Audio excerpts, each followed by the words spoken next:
Hello friends, welcome back to my channel PriTech Empowering Excellence.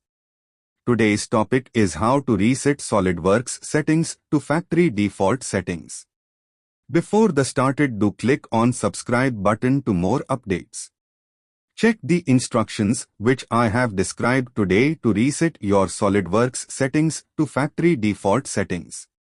This can be done either permanently or temporarily when it is needed to test if some specific issue is caused by the settings or settings have become corrupt. If you have still not clicked on subscribe button, please do it first. So first, shut down the Solidworks application if open. Launch Windows Registry Editor by typing the text regedit in Windows search field and selecting regedit Registry Editor as seen in picture. Alternatively, you can launch Windows Registry Editor by navigating to folder C:\Windows and double-clicking the file regedit.x.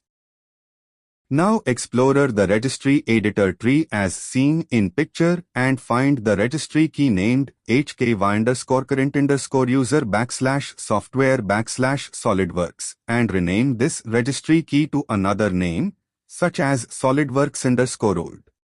After the rename, close Windows Registry Editor. Now open the Solidworks and check all settings have been reset to factory default settings. Thank you for watching, and if it's usable to you, please like and subscribe the channel. Thank you.